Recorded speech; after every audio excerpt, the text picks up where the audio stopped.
మాతృదేవోభవ. అమ్మ ప్రేమ కన్న కమ్మదనము లేదు, తెలుగు భాష కన్నా తేనెలేదు, దినసేవ కన్న తీర్థయాత్రయలేదు, దైవభక్తి కన్నా ధనము లేదు. మండలి వెంకటకృష్ణారావు గారి శత జయంతి అంటే ఒక గాంధేయవాదానికి జరుగుతున్న శత జయంతి, సహస్ర జయంతి, ఒక నిరాడంబర జీవనానికి జరుగుతున్నటువంటి సత్కారం. ఆదర్శాలని ఆరాధించడం కాకుండా ఆచరించినటువంటి సిద్ధాంతానికి జరుగుతున్న సత్కారం. ఒక వ్యక్తిత్వము క్రమ్మి వేసినది సాహో ఆంధ్రదేశమునే, ఒక వ్యక్తిత్వము క్రమ్మి వేసినది సాహో ఆంధ్రదేశమునే, ఒక సేవాధృతి పారద్రోలినది, ఒక సేవాధృతి పారద్రోలినదహో ఉప్పెన్లు తుఫానులన్, ఒక సేవాధృతి పారద్రోలినదహో ఉప్పెన్లు తుఫానులన్, ఒక భాషాకృతి వేషమై తెలుగై ఓంకారమై భువిన్, ఒక భాషాకృతి వేషమై తెలుగై ఓంకారమై భువిన్, ఒక కృష్ణాకృతి మండలిన్, ఒక కృష్ణాకృతి మండలిన్ శతజయంత్యుత్సాహమై దీపిలన్. భూమండలాన్ని వసుధ అంటారు తెలుగులో. వసుధ అంటే వసువుల్ని ధరించింది అని అర్థం. వసువులంటే బంగారం, వెండి, నవరత్నాలన్నీ వస్తాయి. ఈ వసుధలో చాలా ముఖ్యమైన అక్షరం ఇది. వా తీసేసినా సుధా ఉంటుంది, నష్టం లేదు. ధా తీసేసినా వసు ఉంటుంది, బంగారం అని అర్థం, నష్టం లేదు. కానీ వసుధలో ఏం తీయకూడదు అంటే సు అనేది తీయకూడదు. వసుధలో సు తీస్తే వధ మిగులుతుంది. అస్సు అంటే మంచి, ఆ మంచితనం మూర్తీభవించిన సు అనేటువంటి వర్ణము సువర్ణమే మండలి వెంకటకృష్ణారావు గారు.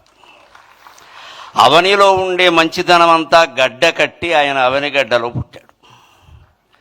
ఆ అవనిగడ్డకి తుఫాను వచ్చినప్పుడు, సునామీ వచ్చినప్పుడు, ఉప్పెన్లు కమ్మేసినప్పుడు పంచె పైకి అడ్డం కట్టి లేచి రైతులందరినీ పిలిచి శవాలు సైతం మోసి అనాథలకి అన్నం పెట్టి ఆదరించి తాను ఒక శాసనసభ్యుడిగా తనని అంతకుముందే ఏకగ్రీవంగా ఎన్నుకున్నటువంటి ప్రజలకి ఒక ఎమ్మెల్యే ఎంత చేయగలడో అంతకు 10 రెట్లు చేసినటువంటి మహానుభావుడే.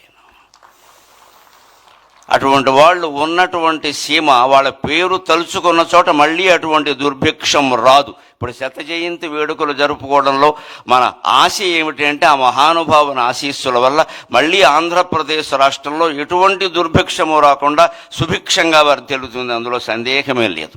అయినా సుభిక్షంగా వర్ధిల్లింపజేసేటువంటి అద్భుతమైన నాయకత్వం మనకి ఏడాది క్రితం లభించింది. మనం అదృష్టవంతులం. నిజంగానే నాకు పద్మశ్రీ రాగానే అప్పుడు ప్రభుత్వాన్ని గురించి నేను మాట్లాడను, కానీ మొట్టమొదట ఫోన్ చేసిన 10 మందిలో నారా చంద్రబాబు నాయుడు గారు ఉన్నారు. వెంటనే అప్పుడు ఆయన ప్రతిపక్ష నాయకుడు. వెంటనే ఫోన్ చేసి నరసింహారావు గారు చాలా సంతోషం, మీరు పద్మశ్రీ పొందారు, మాకు ఆనందంగా ఉంది అని చెప్పారు. వెంటనే అంతటి సహృదయం, కళలని సాహిత్యాలని పోషించేటువంటి నాయకుడు దొరకడం ఆంధ్రప్రదేశ్ చేసుకున్నటువంటి అదృష్టం. ఇంకొక మాట, కృష్ణారావు గారు లాంటి వ్యక్తులు కేవలం ఆశయాలని ఆరాధించలేదు, ఆచరించారు. గాంధేయవాదులవని చెప్పుకోవడం అంటే గాంధీ గారి కర్ర మా ఇంట్లో పెట్టి వెళ్ళారు, గాంధీ గారి చెప్పులు మా ఇంట్లోనే విడిచారు, గాంధీ గారి కళ్ళజోడు నేనే తుడిచా అని చెప్పుకోవడం కాదు. గాంధేయవాదాన్ని ఆచరించడమే నిజమైనటువంటి ఆరాధన. ఊరికే పూజలు పురస్కారాలు కాదు, దాన్ని ఆచరించామా లేదా, అనుసరించామా లేదా. స్వాతంత్ర సమర యోధుడికి కేటాయించినటువంటి హౌసింగ్ బోర్డు వాళ్ళ ఇల్లు కూడా ఆయన తిరస్కరించి నాకు ప్రభుత్వం ఎమ్మెల్యేగా క్వార్టర్ ఇచ్చింది, అది చాలు అన్నాడు. అంతటి త్యాగమూర్తులు మళ్ళీ 175 మంది అవతరించాలని ఈ బడుగు బ్రాహ్మడి ఉద్దేశం, అంతకంటే ఏం లేదు. ఇక్కడ 175 మంది అదే ఉద్దేశంతో ఉండాలి. అన్నీ తీసి పారేస్తాం, మనకేం ఒక్కలా ప్రజలకు సేవ చేయడమే గొప్ప విషయం. ఉన్నాస్తులు కరిగించుకున్నటువంటి నాయకత్వం మండలి వెంకటకృష్ణారావు గారిది. ఇది ఎక్కడి నుంచి వచ్చింది అంటే మన సంస్కృతి అటువంటిది. న కర్మణ న ధనేన అంటారు, న కర్మణ న ప్రజయా న ధనేన త్యాగేనైకే అమృతత్వమానసు. నీవు చేసిన యజ్ఞయాగాది కర్మల వల్ల కానీ ఏ కార్యక్రమాల వల్ల కానీ నీకు అమృతానందం కలుగుతుందో లేదో చెప్పలేం. నీ సంతానం వల్ల కూడా నీకు అమృతానందం కలుగుతుందో లేదో చెప్పలేం. సంతానం అంటే ఇవాళ ముందు సంతానం, తర్వాత సంతాపం, అనుమానమేం లే. ఫాలోడ్ బై డిన్నర్ అంటూ ఉంటారే, సంతానం ఫాలోడ్ బై సంతాపం. అంతకంటే లేనివాళ్ళు లేరని ఏడుస్తారు, ఉన్నవాళ్ళు ఉన్నారని ఏడుస్తున్నారు, అంతకంటే ఏం లేదు. ఈ సంతానం వల్ల నీకు అమృతానందం కలగదు. ఎన్ని 100 కోట్లు సంపాదించినా నీకు అమృతానందం కలగదు. త్యాగం చేస్తేనే అమృతానందం కలుగుతుంది. అది కృష్ణారావు గారి జీవితం.